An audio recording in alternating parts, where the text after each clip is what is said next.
sumamente interesantes porque vamos a hablar sobre el abordaje y el diagnóstico de la diarrea en el recién nacido. Entonces, Diana nos va a hacer una presentación en la cual vamos a divagar a lo largo de cómo se presenta, qué es lo que ocurre, y entonces te invito, Diana, a que en este momento pues nos desarrolles de qué se va a desarrollar, qué es lo que vamos a hablar y cómo entramos en este tema. Bueno, sí, es un tema muy importante, muy bonito. Quisimos traerlo porque hay nuevas cosas en el abordaje, en el manejo de estos pacientes. Entonces, como puntos claves, voy a entrar a decirles acerca de la definición, que ya la mayoría de los conocemos, fisiopatología de la diarrea, clasificación y abordaje diagnóstico y, obviamente, el manejo en el neonato. Entonces, Diana, te pregunto, ¿cuáles son los puntos claves en el momento de la identificación de la diarrea en el recién nacido? Bueno, entonces, como te mencionaba, vamos a empezar con la definición, ¿cierto? Eh, Esto es algo que fíjate que es muy llamativo porque aunque tenemos la idea de conocer definiciones, qué bueno es empezar a caracterizarlas. Entonces, cuéntanos un poquito más. Claro, y a recordar, porque son cosas que ya sabemos, pero simplemente es como volver y retomar. Yo siempre les digo a mis estudiantes, en las heces siempre tenemos que mirar tres características, la consistencia, la frecuencia y el volumen, porque esto me va a llevar a los dos espectros, ¿cierto? O tengo diarrea o tengo estreñimiento. Entonces, la EOMS, ¿qué nos dice? Nos sugiere, ok, la diarrea aguda es aquella en donde tengo una disminución en la consistencia de las deposiciones y o un incremento en la frecuencia, ya sean más de 3 en 24 horas. Obviamente eso se sale del contexto del neonato porque sabemos que los niños pues van a tener, el recién nacido va a tener una mayor frecuencia y es normal. Entonces, por ende, aquí muchas veces tenemos que ir de la mano con el volumen, ¿cierto? Sobre todo en esas diarreas severas. Entonces digo, ok, en un volumen, en un paciente sin ostomía, si yo considero que tiene más de 20 gramos por kilo día, lo considero diarrea. Si el paciente tiene una ostomía, sería más de 30 gramos kilogramo día. Y tener en cuenta que esta diarrea aguda va de los 7 a los 14 días y generalmente se autolimita. Generalmente las principales causas pues van a ser infecciosas. Tengo también la diarrea persistente que va de los 14 días a los 30 días, en donde ya empiezo a tener de pronto un compromiso nutricional importante. Y tenemos también la diarrea crónica, en donde ya vamos a encontrar que el paciente tiene diarrea por más de 30 días y que ya es un reto para el pediatra. Diana, ¿qué pasa con los pacientes en la unidad de cuidados intensivos neonatales que ya tienen esas diarreas que no tenemos muy claras qué es lo que está sucediendo? Bueno, aquí es muy importante tener en cuenta que en la década de 1960 se hablaba de la diarrea intratable de la infancia, ¿cierto? De esa diarrea que presentaban los niños más de 2 semanas de evolución en los primeros 3 meses de vida, que arrancaban desde el periodo neonatal o desde el primer mes, y definitivamente no era etiología infecciosa con cultivos negativos y en donde estos pacientes requerían de una nutrición parenteral. Sin embargo, posteriormente, en la década del 1990 y del 2000, las nuevas técnicas diagnósticas genéticas empezaron a identificar trastornos monogénicos que me generaban diarreas intratables. Y empezamos a, todas esas enfermedades que muchas veces se nos quedaban, todas esas diarreas que se nos quedaban sin diagnóstico, empezamos de pronto ya a darles un nombre, a darles una etiología, a encontrar cuál era la mutación, cuál era la proteína, qué era lo que estaba alterado en este neonato y obviamente según eso pues ya hacer un manejo específico. Y entonces aquí tenemos un grupo de enfermedades muy importantes en donde ya las denominamos como diarrea y enteropatía congénita o el famoso CODES como se conocen hoy en día. Entonces pasamos de la diarrea intratable de la infancia a tener ya diarreas y enteropatías congénitas que ya podemos darle un nombre. Y esto en verdad se vuelve súper interesante porque antes no teníamos estas definiciones y no sabíamos hacia dónde íbamos. Y decíamos, en verdad, qué tan importante puede llegar a ser esto, qué tan frecuente puede llegar a ser, ahí qué más podemos saber. Exacto. Y entonces, como te mencionaba, a partir, mira, todas estas son las mutaciones que se han ido identificando y me ha permitido determinar, ok, esta mutación es en este gen, me afecta esta proteína, me afecta esta vía, y así empiezo a tener grupos diferentes de enfermedades y de patologías de enteropatías.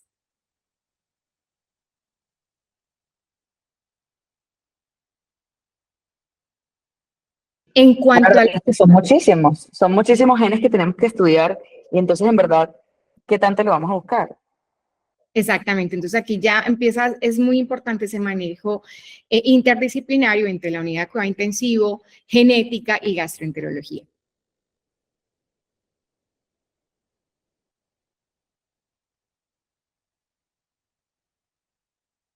Y para saber la importancia de estas diarreas en esta población, sabemos que la diarrea en neonatos es una de las principales causas de mortalidad neonatal en todo el mundo. Se le atribuye medio millón de muertes anuales. Tiene una tasa de letalidad de la diarrea neonatal hasta del 100% en ciertas regiones, especialmente en países de bajos ingresos.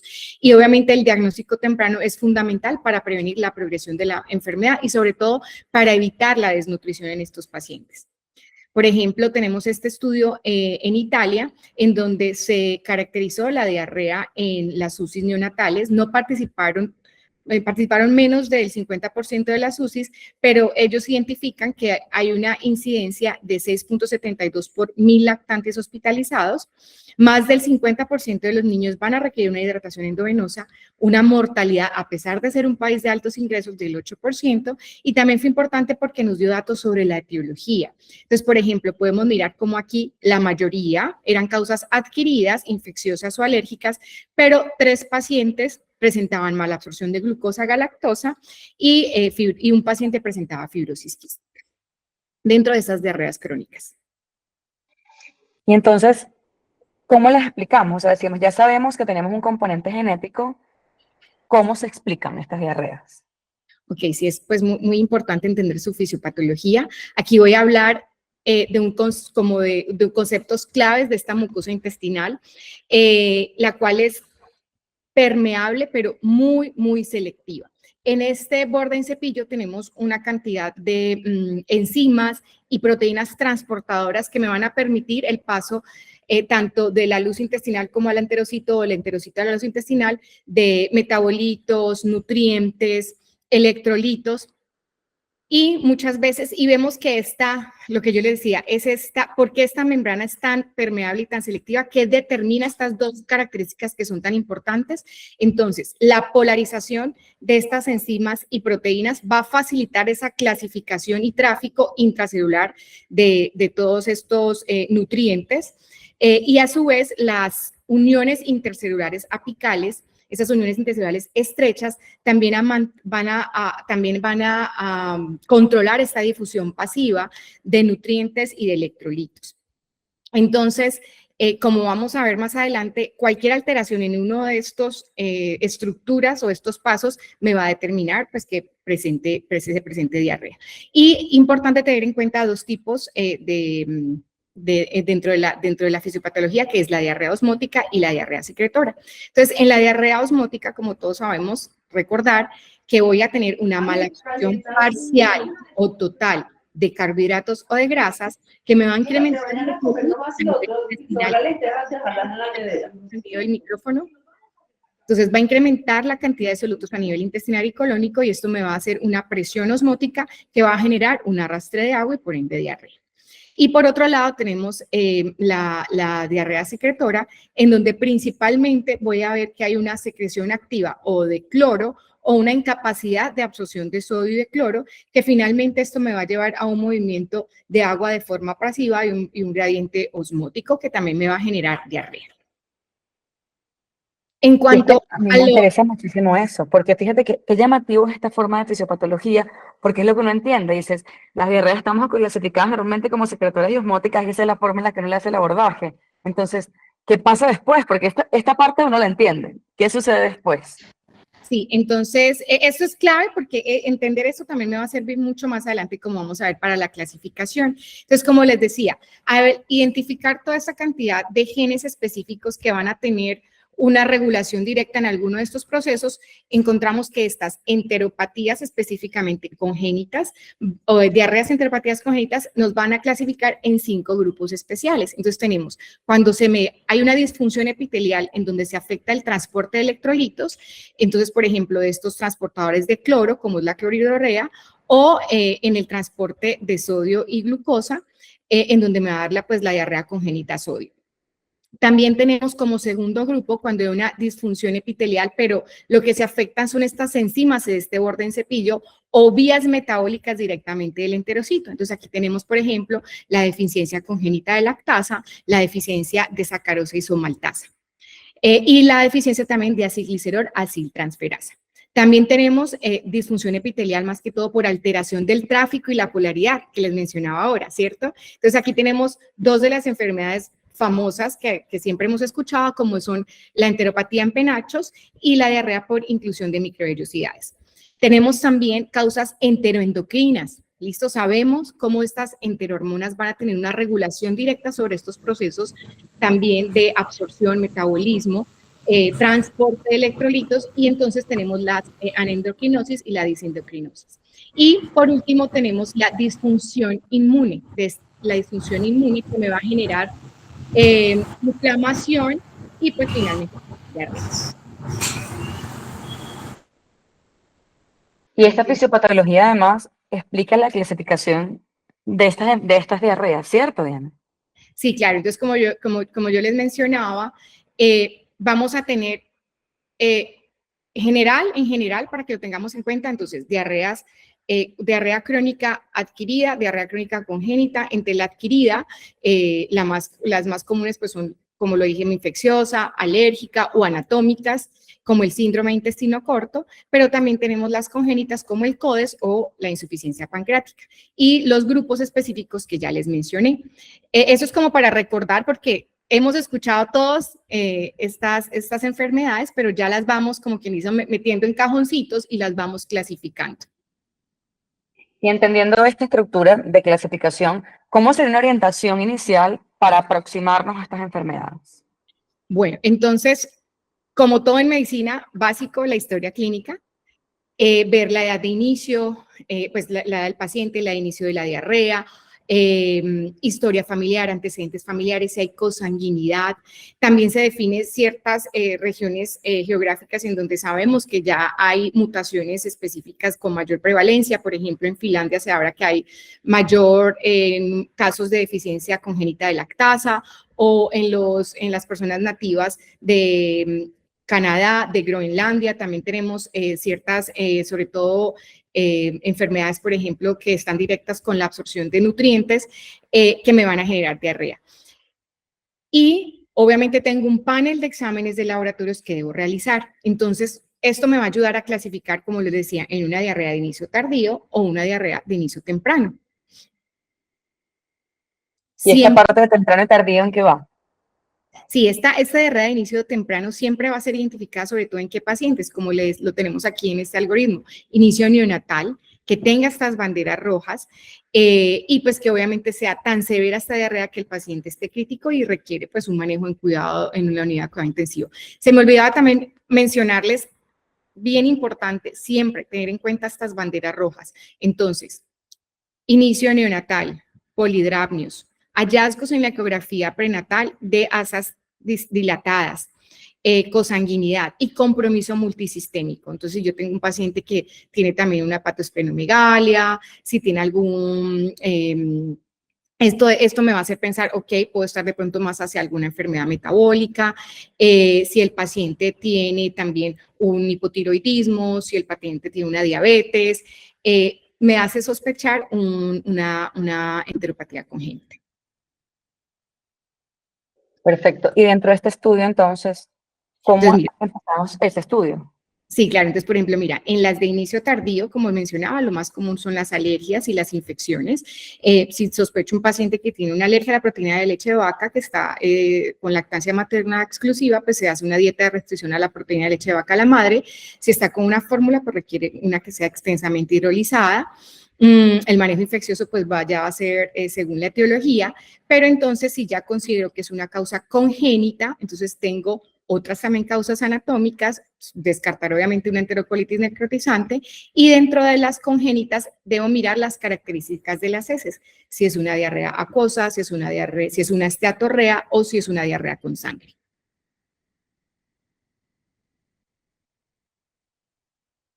Entonces, si yo tengo, y esto es como el panel de estudios que yo debo siempre pedir, ¿cierto? Entonces voy a tener un panel de laboratorios séricos, un panel que debo hacer en heces. Siempre, obviamente, requerimos estudios endoscópicos. Entonces, aquí a los colegas que trabajan en las unidades de cuidado intensivo, pues la interconsulta gastroenterología, la interconsulta para hacer esofagoendoscopia, colonoscopia con estudio histopatológico. Si tenemos disponibilidad de microscopía electrónica y medir la actividad de las disacaridasas, sería perfecto, pero no todas las clínicas contamos con estos recursos. Y las pruebas genéticas. Siempre, entonces, también la llamada al genetista, porque debemos realizar en paralelo o al principio del organismo estos estudios, sobre todo si tenemos, como les decía, banderas rojas que me hagan pensar en una etiología congénita. Cosa que me preocupa a mí es que entre la sospecha y Dios no, aquí vemos cómo lo vamos a hacer, cómo vamos a hacer ese algoritmo, cómo vamos a avanzar en esa historia. Eso me parece perfecto que lo vayamos a revisar. Sí, claro. Entonces, bueno, yo les decía, ¿no? Clave siempre tener en mente entonces esta diarrea inducida por la dieta, que ahora se ha cambiado más, este término parece más acorde a lo que queremos, o lo que pasa realmente en la fisiopatología, versus una relacionada con el transporte de electrolitos, lo que antes conocíamos como la secretora. Entonces, aquí en teoría, ¿yo cómo defino qué es una diarrea osmótica, una diarrea secretora o una diarrea mixta? Aquí en teoría lo que nos dicen es, mida la osmolaridad fecal. El problema es que debo medir, obviamente, electrolitos en ese, si no todos los hospitales cuentan con este estudio. Entonces, lo podemos hacer también de forma clínica y velamos esa respuesta al ayuno, que sea por lo menos por un periodo de ayuno de 24 a 48 horas y vemos cómo responde. Y si yo arranco nuevamente una alimentación, ¿qué pasa? Entonces, puedo tener en la diarrea inducida por la dieta, mejora con el ayuno, y en la diarrea secretora no mejora con el ayuno. Y la mixta, que decimos que puede mejorar parcialmente con el ayuno. Me parece que eso además es muy útil porque es algo que verdaderamente uno puede hacer fácilmente. Dices, bueno, vamos a ponerlo en ayuno y vemos cómo es la respuesta verdaderamente de la diarrea. ¿Y qué pasaría después? Exacto. Entonces, bueno, aquí tengo, sé que se ve un poquito pequeño, yo aquí se los voy a agrandar un poco, pero entonces, ok, tenemos esa diarrea secretora, tenemos esa diarrea acuosa, líquida, que de hecho muchas veces a uno le dicen, los papás la confunden con orina, ¿listo? Entonces a veces esas primeras semanas en ese neonato puede pasar desapercibido el diagnóstico porque los papás no sospechan que eso es diarrea. Entonces tenemos que mejora con el ayuno, es una diarrea que es inducida por la dieta. Ok, tenemos tres opciones, ¿cierto? Entonces tendríamos, por ejemplo, que tenemos una diarrea secundaria al transporte de la glucosa y de la galactosa, entonces necesitaría una fórmula libre de estos dos monosacáridos. Sin embargo, no tenemos disponibilidad en el medio de estas fórmulas, o también tenemos la posibilidad de que sea una enteroendocrinopatía, ¿listo? Entonces decimos, ok, mira, estas también me mejoran con el ayuno, pero aquí hay una clave importante y es que mejoran, pero toleran, o sea, yo puedo reiniciar nuevamente mi alimentación y ellas toleran hasta cierto volumen. De ahí el paciente pues ya presenta diarrea. En estos tenemos entonces la mutación del PSSK1, y son pues la desendocrinosis o la anendocrinosis. Y también tenemos una enteropatía perdedora de proteínas. Entonces aquí vamos a tener pacientes con hipoalbuminemia, edema, incremento, y en estos pacientes que debemos sospechar deficiencia de acilglicerol transferasa o una linfangiectasia intestinal. Tenemos también que pensar, ok, no, es una diarrea que no mejora con el ayuno, hay una anormalidad posiblemente en el transporte de electrolitos. Aquí vamos de la mano, obviamente, con los hallazgos que encontramos endoscópicos. Vemos que estas tres primeras que mencionamos, generalmente no van a tener ninguna anormalidad en esta arquitectura de esta mucosa intestinal. Hay una buena relación entre vellosidad y cripta, no hay alteraciones, mientras que estos pacientes en donde yo ya estoy sospechando que hay una alteración en este transporte y en donde me dicen que yo debo medir electrolitos en heces, que como digo, no los tenemos en todas las instituciones, puedo ya encontrar unos hallazgos o unos cambios a nivel de arquitectura intestinal y aquí ya empiezo a pensar, ok, puede ser una clorhidrorea o puede ser una diarrea congénita a sodio. Si yo ya tengo un defecto más marcado de este borde en cepillo, ya hay una normalidad específica que ya puedo identificar más fácil, entonces, ok, aquí ya empiezo a pensar en la enteropatía en penachos o la inclusión de microvellosidades, o si el patólogo me reporta hay un infiltrado inflamatorio, ya puedo empezar a pensar de pronto entonces en una enteropatía autoinmune o una diarrea postinfecciosa. Si tenemos una esteatorrea, pues pedimos elastasa para confirmar o descartar el diagnóstico de insuficiencia pancreática, siempre pensando pues en la principal causa de la fibrosis quística, o si definitivamente la elastasa es normal, entonces empiezo los patólogos pueden de pronto determinar que hay vacuolas cargadas de lípidos a nivel de esta mucosa, entonces podemos pensar en una o una hipobeta-lipoproteinemia o una enfermedad de retención de kilomicrones.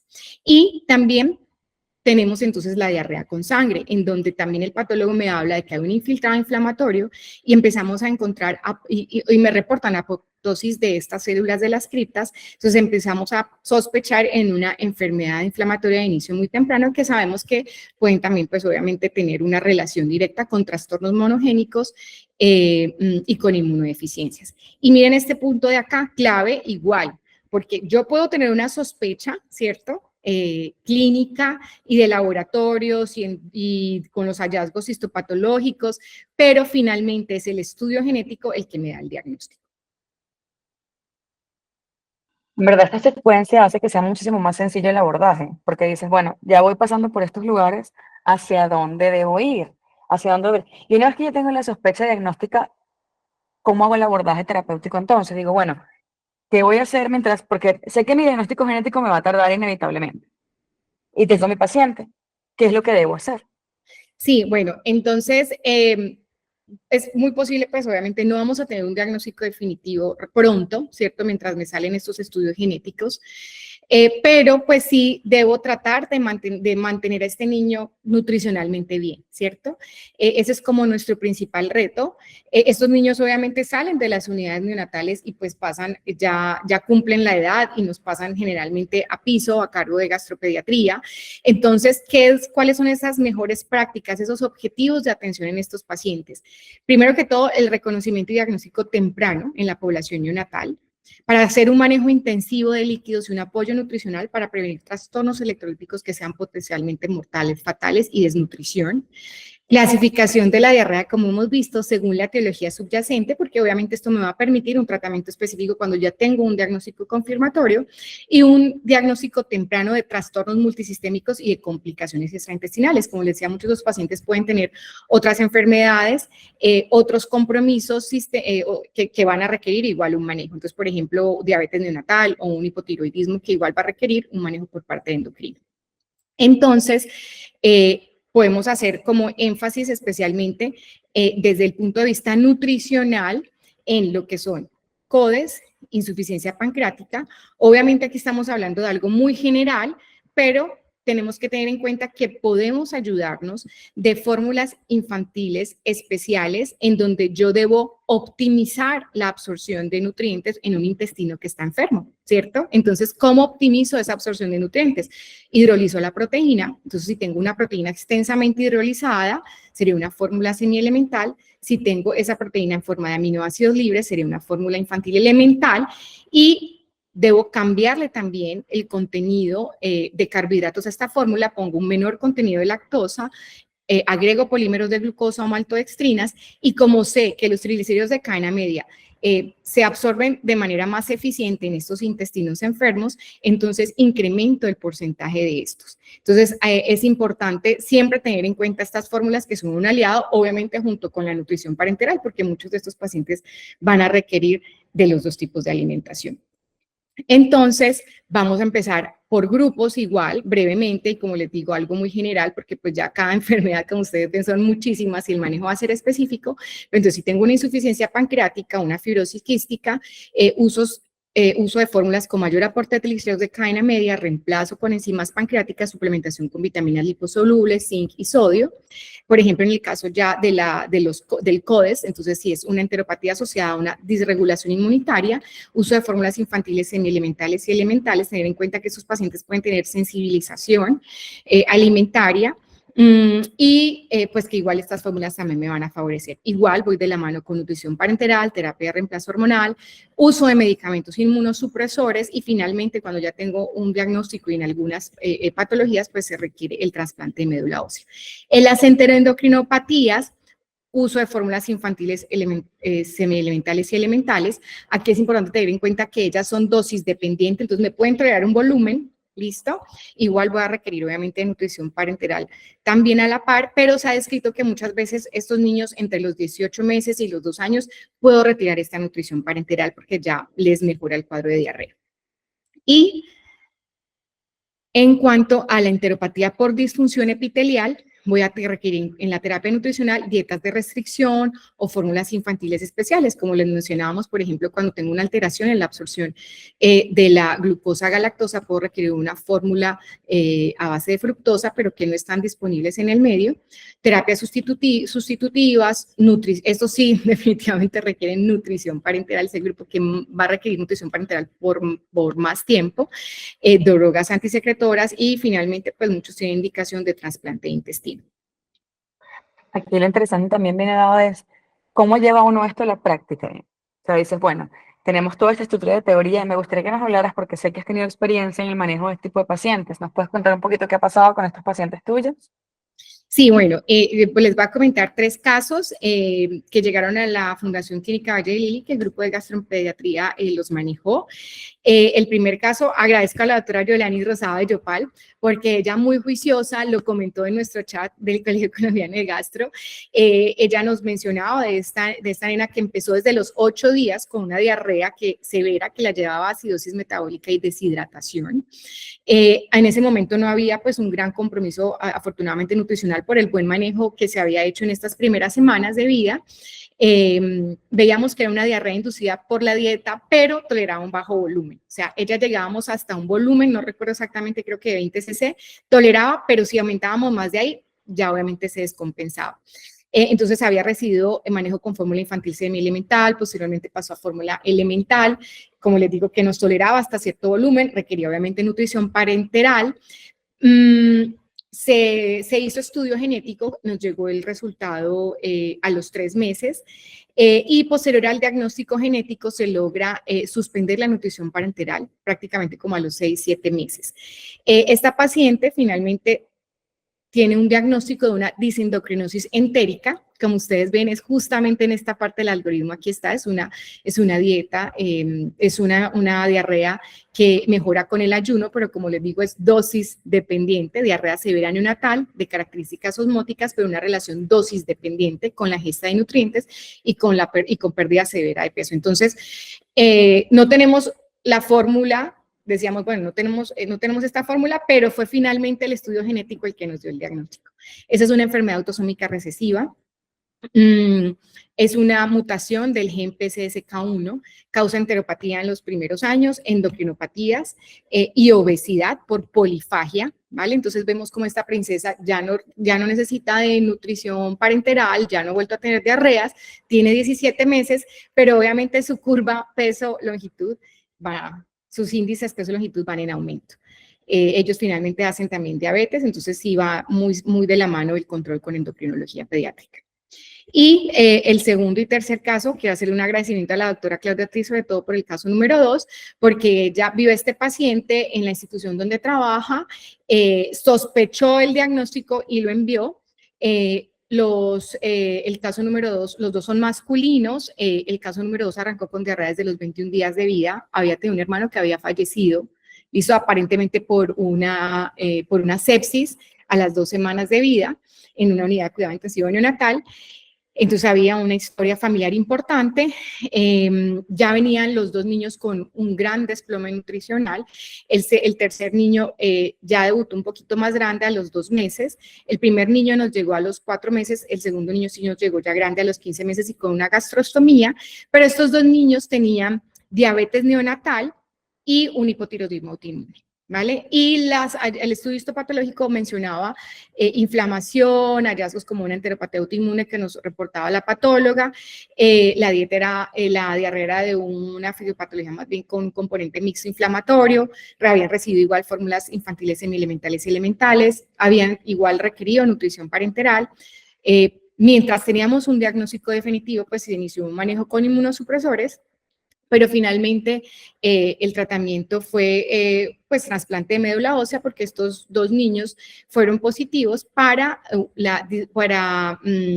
mutación en el IPEX que me va a generar una disregulación inmunológica, polindocrinopatía, enteropatía y herencia ligal como soma X, listo, como tenemos acá en el algoritmo diagnóstico de estos pacientes.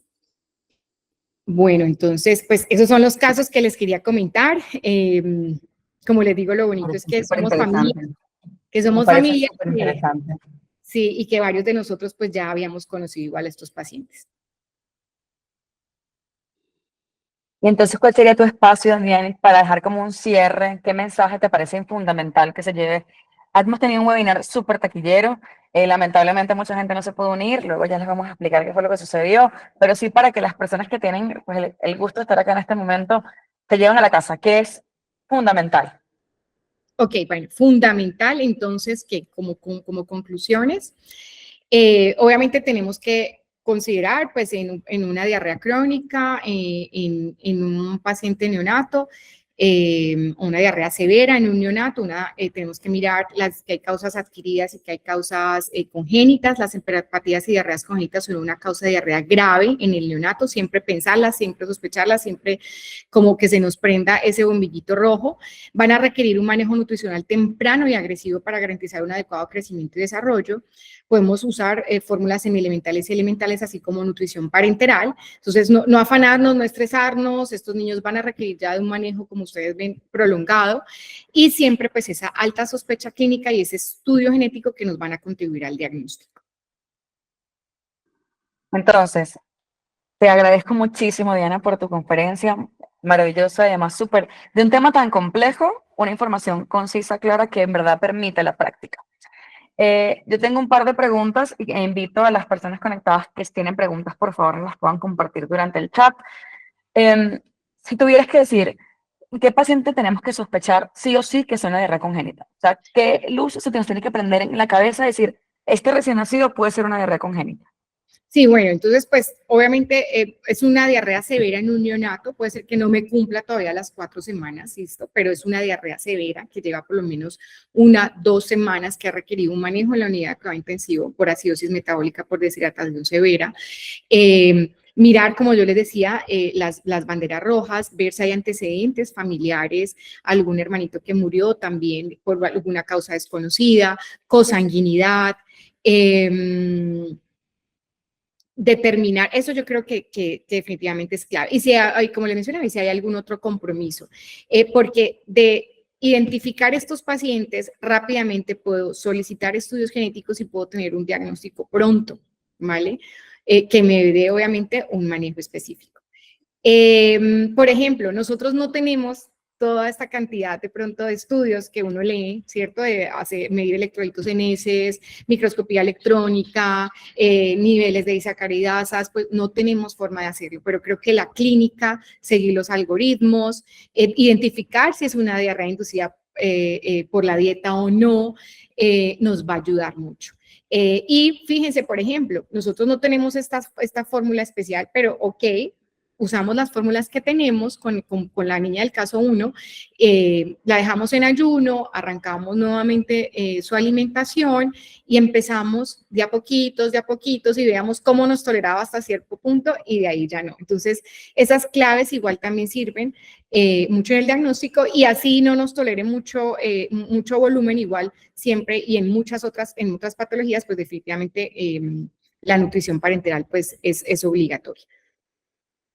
Es que sí, recordar que el énfasis lo tenemos que tener en la estabilidad del paciente. Y la estabilidad del paciente no necesariamente nos va a dar el diagnóstico genético, nos va a dar ese manejo inicial que lo hacen fantásticamente bien en las unidades de cuidados intensivos neonatales y que pues el objetivo es poder hacer esa retroalimentación y poder acompañarlos. Claro. Entonces estamos súper agradecidos por este tiempo.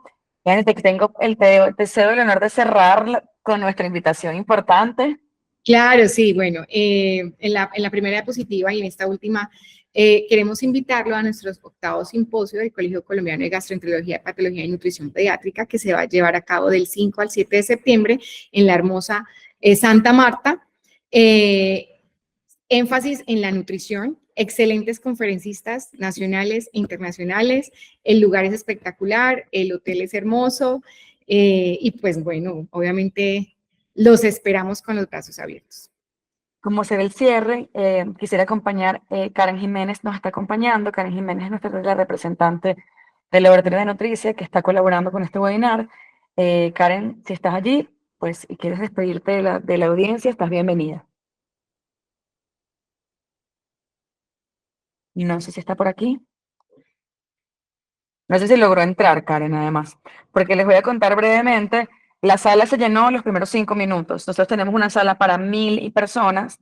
Sin embargo, hubo algún problema con Google, con la plataforma, y eso limitó el ingreso. Nos disculpamos con las personas que no pudieron ingresar. De todas maneras, esta conferencia quedó grabada y va al canal de YouTube de Colgam, ya se los vamos a compartir.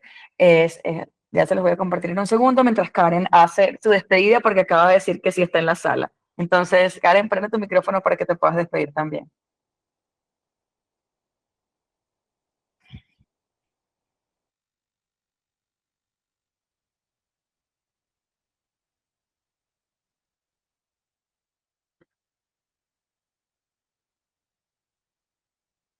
Dice que no me deja activar el micrófono, entonces sí, por favor, perdón. Si no, debo tocar dejar un mensaje virtual como el resto de la audiencia. Estoy buscándoles el link para compartírselos directamente.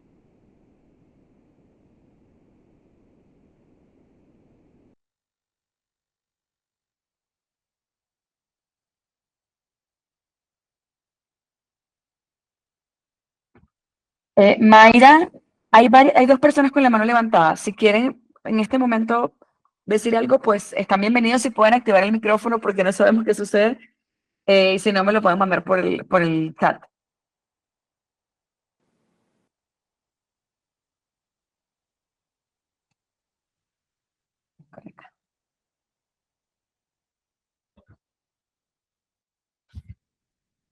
No, de hecho, creo que no me permite hacer la activación del micrófono. Lo lamento muchísimo. Eh, no sé a qué se debe. Si puedes, Andrés, escribir el mensaje por el chat, te lo agradecería.